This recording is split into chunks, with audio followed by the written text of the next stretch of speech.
Vamos lá, né? Vamos começar do começo. Como eu disse, eu fui ordenado pastor há 3 anos atrás. Eu sou filho de pastor, então sempre vivi dentro da igreja, sempre vivi essa realidade de igreja desde pequeno. E meu pai sendo pastor, aprendi muito com ele, cresci. A Nova Aliança, a igreja que você faz parte, eu fazia parte até pouco tempo também, é a igreja no qual meu pai é pastor. E eu pastoreava lá a igreja, os jovens da igreja principalmente, cuidava deles há 5 anos.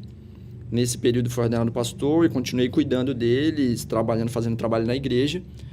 E, cara, comecei a viver algumas coisas em Deus. Comecei a mergulhar em Deus, viver algumas coisas.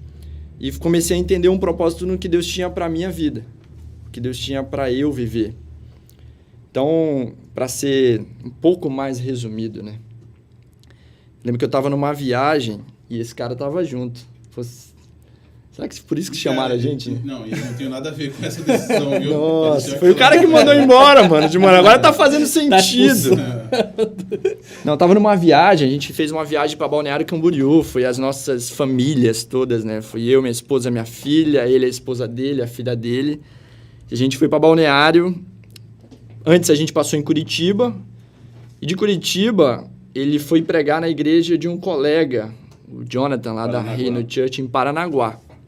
E a gente, se ele quiser vir aqui em Manaus, né, participar do Fala Bro. Se for assistindo aí, já fica convidado. E aí, cara, a gente chegou em Paranaguá, ele ministrou a palavra. O Jonathan, ele não estava mais em Paranaguá, ele estava em Taubaté. E aí ele falou, cara, como vocês vão em Paranaguá, eu quero estar aí para receber vocês. E ele saiu de Taubaté, foi para Paranaguá para receber a gente. Maurício pregou, contou algumas histórias lá, algumas heresias, foi muito bom. Oh, meu Deus. Cara. Isso não podia falar ao vivo, né, cara? Não, cara, não. E ele liberou uma palavra lá, poderosa. Muito de Deus. Uma linda palavra. Palavra de Deus que até já me preparou para algumas coisas ali. Eu fiquei, cara, meu Deus. Foi sobre medo, né? Sobre vencer o medo. Nossa, verdade, hein? Tá vendo? Deus já tava falando ali, cara.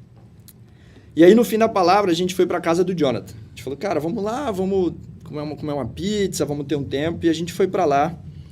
E aí, o Jonathan conversando, conversa vai, conversa vem, ele olhou pra mim e falou, Timóteo, como é que você tá, cara? Eu falei, cara, eu tô bem, graças a Deus. Ele falou, cara, senta aí que eu tenho uma palavra de Deus pra te entregar. Pega a tua merenda. E aí, uma das coisas que ele falou, cara, Deus não vai te responder aquilo que tu já sabe, aquilo que ele já te falou. Você tá orando para Deus te falar algo que ele já te falou. E há um tempo antes, eu vinha orando para Deus porque eu entendia que algo ia acontecer. Eu buscava para Deus, eu sempre tive essa expectativa no meu coração de não me acomodar em um lugar. E de alguma forma eu me sentia um pouco acomodado já. E eu falava, Jesus, alguma coisa vai acontecer, algo tem que acontecer. Eu tô com essa expectativa no meu coração de que algo tem que acontecer. Né? A gente sente quando vai... Né? Quando vai mudar uma estação, quando assim. Vai virar uma chave ali, vem uma estação nova na nossa vida. E aí o Jonathan, quando ele falou isso, eu já fiquei, meu Deus, o que esse cara vai falar, cara? E aí ele começou a liberar muita coisa que confirmava um pouco do que eu tinha orado, do que eu buscava em Deus, do que eu conversava com os meus amigos, entre eles o Maurício, né? Se quiser me cortar no meio dessa conversa aqui, cara, você assim, é parte disso também. Então, foi até assustador essa noite, porque eu sabia um pouco dessa estação que o Timóteo estava passando, né?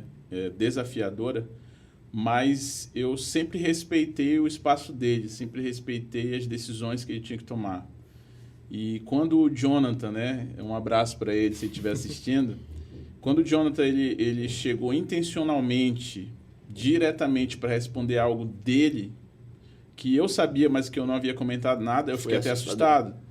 Assim, positivamente assustado, você tá entendendo? E realmente Jesus falou muita coisa naquele dia, nada tão específico como ele tá, com as decisões que ele tá tomando agora, mas que deu um norte para ele, que era um tempo de ele obedecer sem medo, né? Sem olhar para trás. Isso foi bem bacana. Essa foi a palavra, justamente, né? Que eu precisava obedecer a Deus e eu não podia ter medo. Eu precisava responder a isso num tempo certo.